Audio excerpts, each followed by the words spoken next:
Marcel,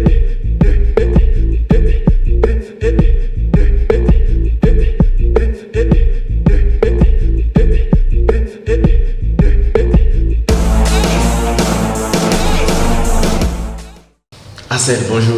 Bonjour. C'est comment? Très bien. Ça fait un bail. Ouais. Mais tu vois, ici, les gens ne connaissent pas ce Jonas, ils connaissent plus Kipet, tu vois. Tu es dans le Kipet Show. Donc, Marcel, j'ai eu à faire l'école avec toi. Tu es diplômé d'une licence en commerce international.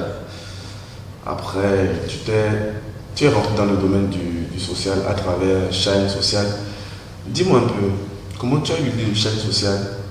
Et qu'est-ce qui t'a poussé à embrasser ce secteur et pas un autre secteur d'activité? Déjà, après la licence, j'ai fait un an au port. Après le port, j'ai décidé de me lancer dans l'entrepreneuriat parce que j'ai passé presque un an sans réfléchir. Donc, je suis une personne qui aime avoir sa liberté de créativité, d'expression de sa vision. Après la licence, après le port, je me suis lancé dans l'entrepreneuriat à travers quelques projets. J'ai d'abord lancé un projet de crowdfunding, financement participatif pour aller vers l'agriculture. Parce qu'on s'est retrouvé en un temps où il y avait plein de projets que les gens me soumettaient, mais sans avoir le capital nécessaire pour commencer.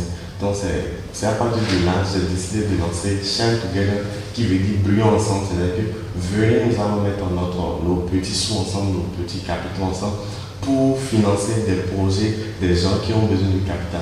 Donc c'est à partir de Shine Together, nous avons fait 3 mois. 3 mois, nous avons fait une première saison de piment, nous avons fait une deuxième saison de pastèque, puis nous avons fait une troisième saison de tomates. Après la troisième saison, j'étais déjà aussi dans une optique où une prospérité est partagée. Je ne sais pas si j'emploie bien le mot. Ouais. Prospérité partagée dans le sens où si vous avez à créer une richesse, il faut trouver aussi une manière de partager ça autour de vous. Donc c'est comme cela, depuis l'initiation du projet, j'ai voulu qu'on puisse dégager 10% de notre ressource, de notre chiffre d'affaires sur l'année vers un secteur social, vers une cible, soit les orphelins, soit les enfants de rue, soit les malveillants, soit les personnes défavorisées en situation défavorable. Après, j'ai voulu, à la fin de l'année, on a voulu faire l'action effectivement vers une cible, soit un orphelinat de l'Ouest, un centre d'accueil. C'est à partir de cela j'ai contacté une amie qui m'a dit oui, vous voulez aller vers les orphelins, mais tout le temps nous avons des ONG, tout le temps nous avons des associations qui mènent des actions vers cette cible déjà. Il ne serait pas bien pour vous de voir dans quelle mesure accompagner aussi les enfants de rue qui généralement sont délaissés, sont presque oubliés. Et j'ai décidé alors d'aller vers cette cible, mais avant de mener une action avec cette cible, j'ai voulu comprendre d'abord, j'ai voulu savoir qui sont ces personnes et pourquoi ils se retrouvent dans cette situation. Donc c'est là que je suis allé vers le centre Maman Marguerite, un centre Don Bosco qui a Rendé s'y accompagne. J'ai voulu connaître ces enfants, j'ai passé un temps avec eux, je pense que j'ai passé presque un mois à essayer de les connaître. Donc c'est à partir de ça que j'ai décidé de mener toutes mes actions avec les enfants de rue. Ok. Et pourquoi, en tant que titulaire d'un diplôme en négoce international, pourquoi tu as opté pour le social? Pourquoi tu es devenu entrepreneur, disons entrepreneur social? Pourquoi tu n'as pas embrassé un autre secteur d'activité? Est-ce que je vais dire que je suis exclusivement entrepreneur social? Je n'emploierai pas ce terme, mais je peux dire que dans ma volonté toujours d'aider, je suis une personne qui aime vraiment aider, qui aime soutenir. Et je suis aussi plus dans une optique où il faudrait apprendre les gens à pêcher le poisson que de tout le temps d'être dans une poisson où vous donnez le poisson aux gens. Ce qui fait que dans mon projet, dans la configuration de tous mes projets, j'essaie toujours de mettre une partie pour soutenir ceux qui n'ont peut-être pas eu cette même chance que moi. Donc c'est comme ça que je me suis retrouvé dans le social à vouloir faire ce que j'aime faire, comme toucher, impacter mon environnement, impacter ma communauté. Et quelle a été la réaction de tes parents, de tes proches, les gens que tu as laissés sur les bancs, quand ils ont vu que tu as commencé par faire des trucs sociaux? Est-ce qu'ils étaient pour ou ils étaient contre? Généralement, je ne me soucie pas trop de la vie des gens. Parce que déjà, on m'a éduqué à faire ce que j'ai envie de faire, que j'ai les moyens, que j'ai la possibilité de le faire sur le temps. Si j'ai envie de faire quelque chose, je le fais. Les avis, ça vient après. Et après, on essaie quand même de forcer l'animation en faisant bien les choses. Donc au début, ça peut ne pas être facile pour eux. Je me rappelle, j'ai un oncle. Et pour notre première action, je leur soumets aussi le projet qu'ils puissent financer. Oui, on va voir, on va réfléchir. Mais il n'a pas vraiment donné une bonne suite, une suite favorable à ça. Mais j'ai quand même, avec mon équipe que je remercie, et on a essayé de lancer une campagne de collecte de fonds, on a fait le nécessaire. Et au finish, il a décidé de nous accompagner, de nous soutenir, compte de l'engouement qu'il a vu autour du projet. Donc, je ne me soucie presque jamais de la vie des autres. Je fais ce que j'ai à faire, je fais ce que j'ai envie de faire. Et après, si les autres me suivent, c'est bon. Si vous pensez, c'est pas grave. Et quelles ont été les difficultés et les réussites que tu as rencontrées durant tout ce parcours jusque-là? Difficulté, je n'aime pas trop en parler. Parce que je me dis, la difficulté, c'est une expérience, c'est une manière d'apprendre pour moi. Mais la plus grande difficulté dans notre écosystème, dans notre environnement, c'est qu'on n'est pas. Le Béninois n'est pas trop ouvert d'esprit pour les collègues de fonds. C'est comme si, bon, je le comprends, c'est comme si vous voulez rassembler le sous pour aller faire vos business. C'est comme si vous voulez collecter leur capital ou leur fonds pour aller vous amuser. Ok, nous avons un objectif, nous avons un projet qu'on leur a soumis. Donc le Béninois attend que tu fasses. On attend pas qu'on nous détende vraiment, on attend que tu fasses. On va voir là où ça va terminer. C'est quand tu arrives à le faire bien, ok, c'est bon.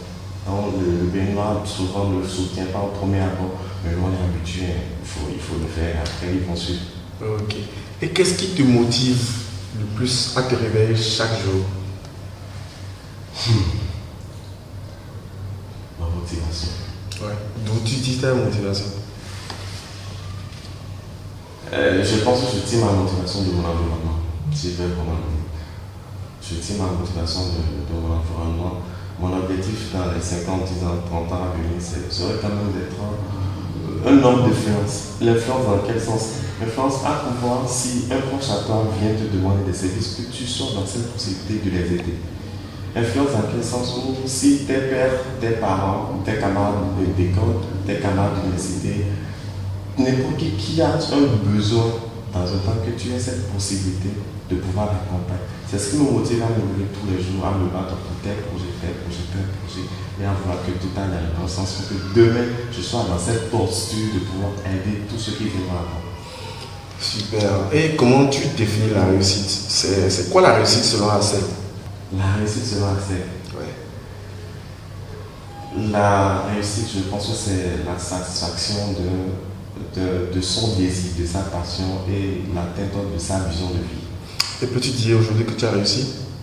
Non, je ne pourrais pas dire que j'ai réussi. Je travaille pour réussir parce que ce que moi je fais, ma conception de la vie, c'est que je place ma réussite, le succès dans le temps.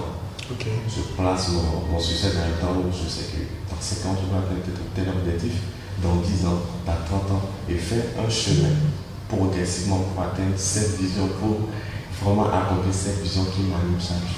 Mais quand tu te vois il y a 5 ans et aujourd'hui, il y a des choses que tu as réussi, non? Il y a des objectifs que tu as atteints, donc on peut dire que tu as déjà un semblant de réussite, n'est-ce pas?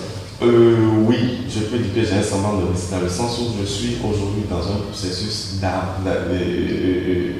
d'apprentissage. Voilà. Okay. D'apprentissage où j'essaie d'apprendre. Je suis fier que la personne que j'étais il y a 5 ans, que ça ne soit pas cette même personne aujourd'hui, ma vision des choses a changé. L'espérance aussi a augmenté. Je suis toujours dans cette conquête d'apprendre, de connaître, de connaissance. Et qu'est-ce que tu aimerais qu'on retienne de toi quand tu ne seras plus là? Qu'est-ce que tu aimerais que ton enfant ou des proches de toi qu'ils retiennent après avoir regardé cette vidéo ou dans 5-10 ans en tombant cette vidéo qu'on retienne de toi? Je n'ai jamais pensé à cette question. Ah, c'est le moment. Ce que j'aurais aimé que mon enfant ou la génération à venir pense de moi, garde de moi, c'est que la parole donnée est une chose sacrée. Il faut apprendre à respecter sa parole en tout point, même si c'est difficile. J'ai été confronté à des situations dans le business où on te dit non, ils sont comme ça, non, il faut gérer ça comme ça. Mais je pense que si je t'ai donné une parole, je me dois de la respecter, quel qu'en soit ce qui va se passer. Donc la parole donnée est une chose sacrée. Et quand vous exercez une discipline dans ce sens, je pense que tout vous réussira. Merci beaucoup, Assel. Merci d'avoir répondu à mon invitation. Merci, Kipet.